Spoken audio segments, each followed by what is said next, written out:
Olá, irmãos, graça e paz do Senhor, tudo bem com vocês? Vou mostrar um texto aqui para vocês em Oséias, vou comentar em cima dele. Oséias capítulo 8, verso 1, diz assim: Emboca a trombeta, ele vem como a águia, contra a casa do Senhor, porque transgrediram a minha aliança e se rebelaram contra a minha lei. A mim me invocam, nosso Deus, nós Israel te conhecemos. Israel rejeitou o bem, o inimigo o perseguirá. Quando você lê essa parte aqui em Oséias, quando a pessoa resolve ler o profeta Oséias, ela passa batido, pensando que o Senhor está profetizando algo do passado. E de fato, o Senhor está profetizando algo que ocorreu no passado. Esse que vai vir como águia sobre a casa do Senhor foi Nabucodonosor. Ele é o leão com asas de águia. Ele foi profetizado também em Jeremias, que ia vir como uma águia contra a casa do Senhor e iria destruir o templo do Senhor. Mas o profeta Oséias não está profetizando somente isso. Nós temos que pensar na mente do Senhor, que não é como a mente humana. A mente humana, ela consegue prever as coisas que vão acontecer baseado em fatos do passado. O homem estuda a história, estuda os fatos do passado, analisa os fatos do presente e consegue prever o que vai acontecer. E de fato acontece, o homem consegue até prever o tempo, não é? Se vai chover, se vai fazer sol. Mas Deus, além do homem, muito além, Deus sabe o que vai acontecer antes da fundação do mundo. Então ele, além de prever, no tempo do profeta Oséias, que Nabucodonosor ia ir contra a casa de Deus, ele usa o ponto histórico para profetizar o nosso futuro.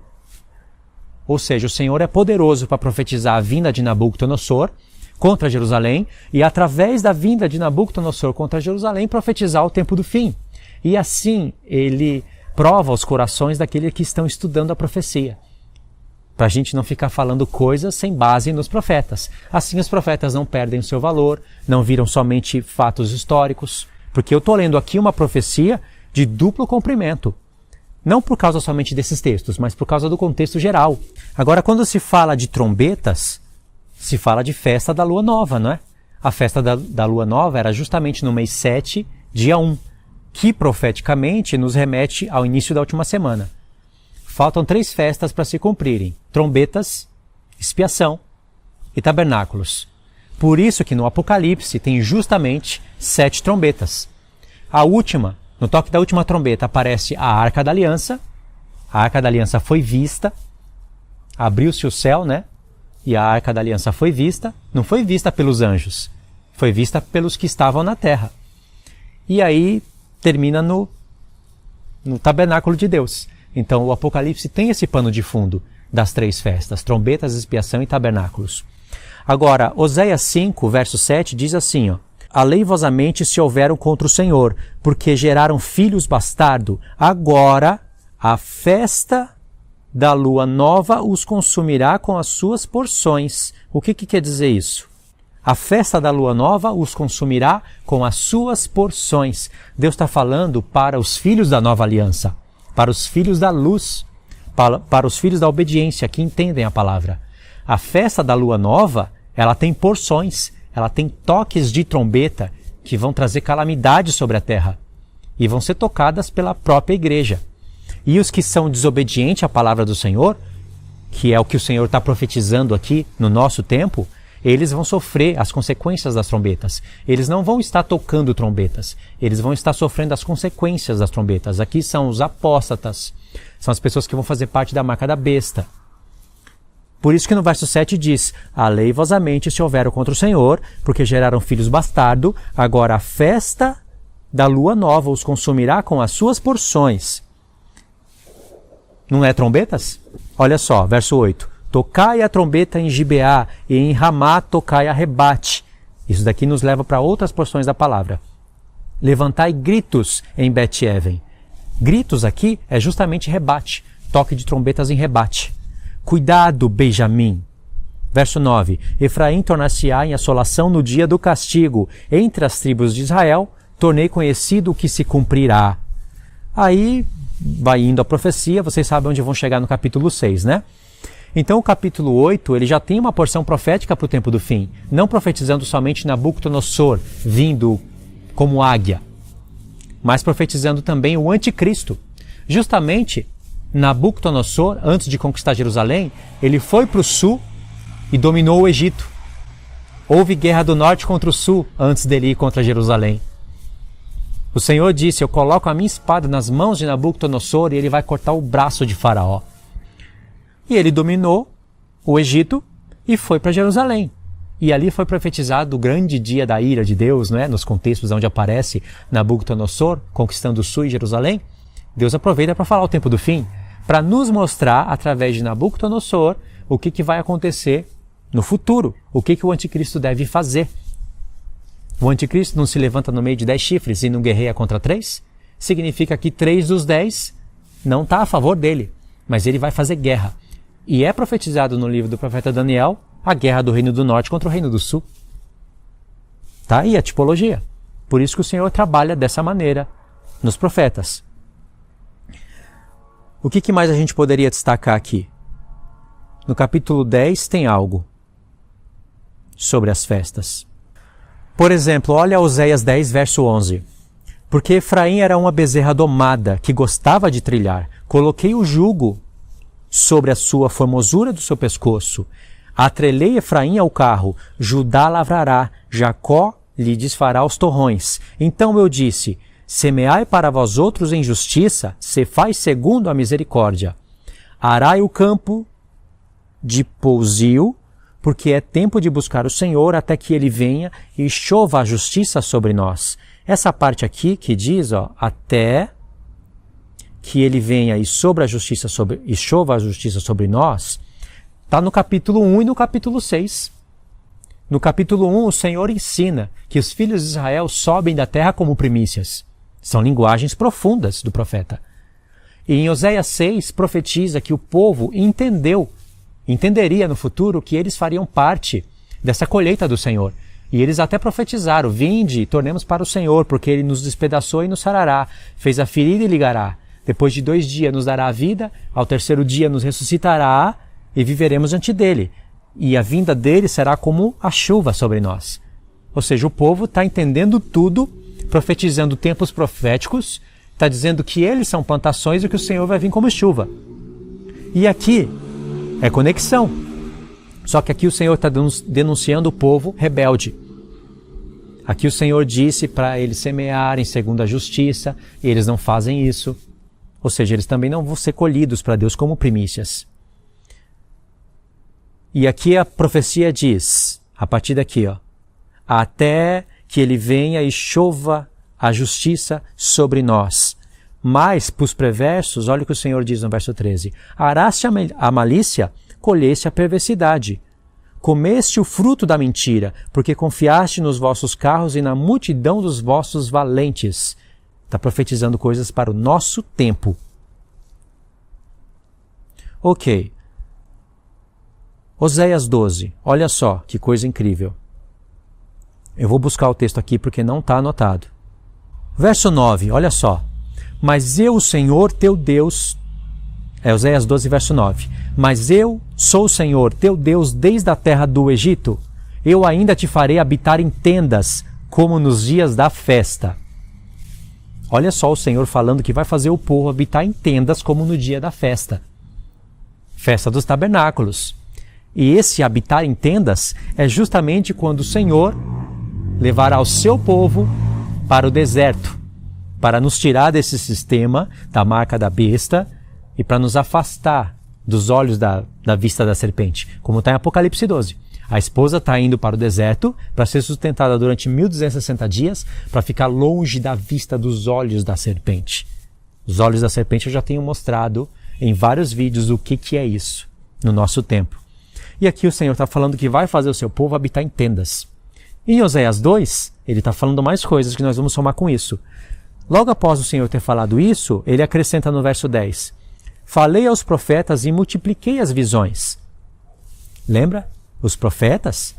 E multipliquei as visões, aqui nem existia Daniel. Mas o Senhor sabe que nós estaríamos lendo isso daqui depois do Senhor, depois de muitos tempos, ou seja, a palavra toda completa. Aqui já tem profeta Daniel, Ezequiel, tem tudo.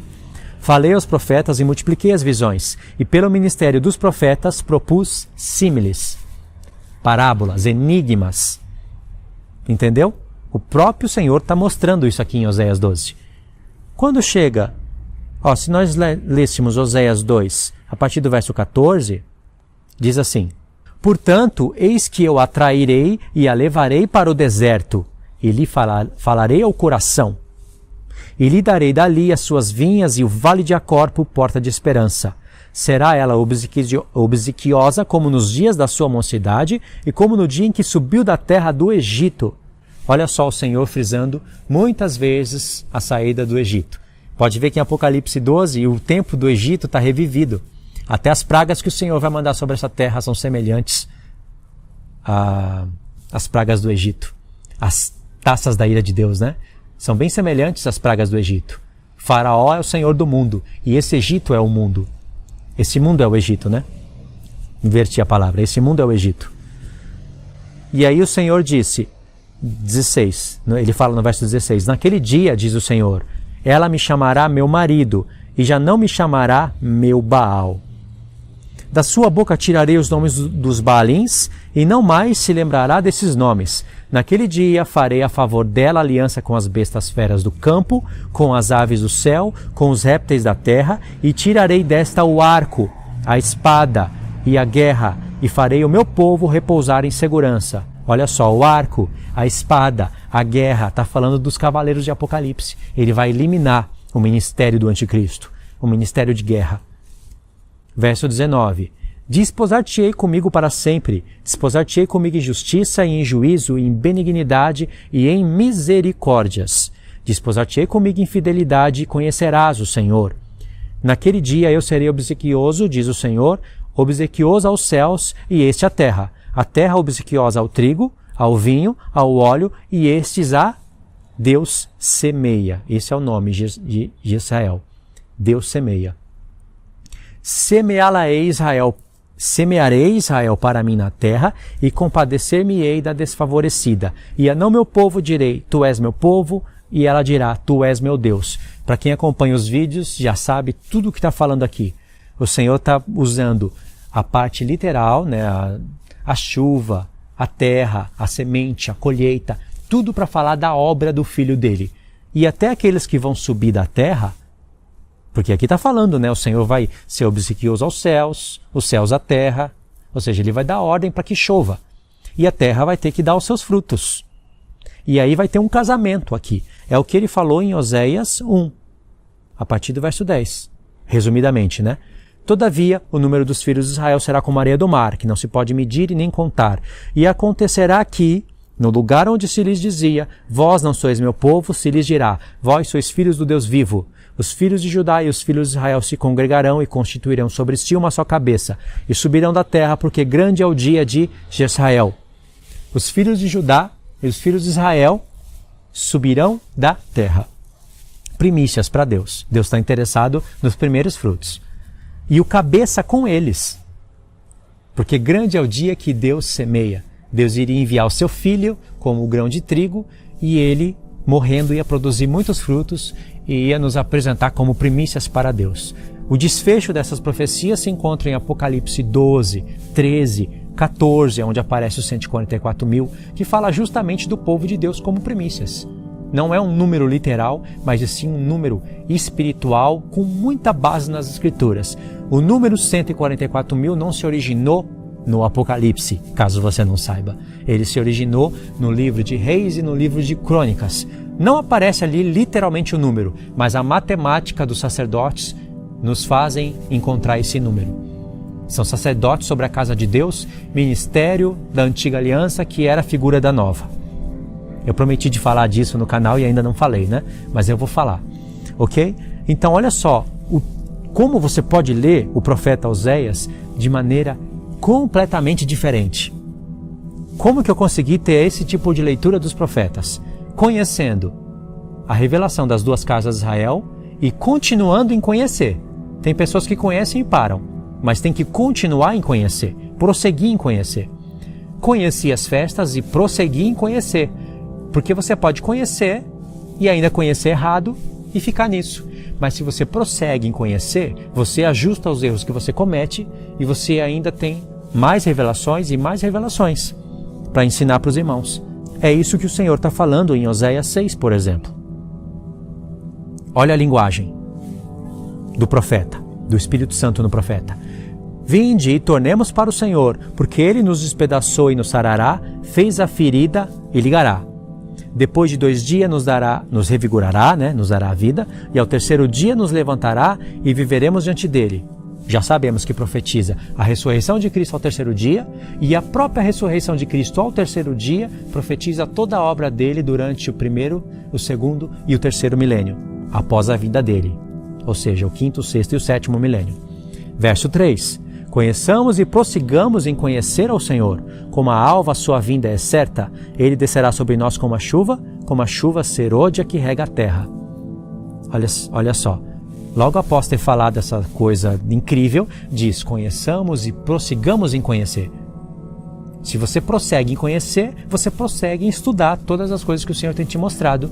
E prossegue em estudar, em conhecer e em ensinar. Porque quando você ensina, você aprende. Olha só o tanto de coisa que nós podemos ler só nesse profeta. Tremendo, não é? Então siga esses passos. Conheça e prossiga em conhecer a restauração do reino do Senhor através do ministério das 2 casas, a restauração de todas as coisas através das festas. No Apocalipse você vai ter todo esse conhecimento e ainda muito mais, tá bom? Eu queria parar esse vídeo aqui, falei algumas coisas dentro do profeta Oséias, sem ensaiar, sem anotar nada. Aqui basicamente na memória, de tanto falar aqui no canal. E queria ficar por aqui, tá bom? Queria que vocês comentassem o que vocês entenderam. Se inscreva no canal, compartilhe o vídeo, compartilha.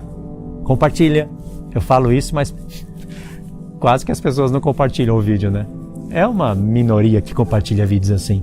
Compartilhe o vídeo, deixa aí o que você entendeu, tá bom? E a gente se vê nos próximos estudos. Fiquem todos na paz do Senhor.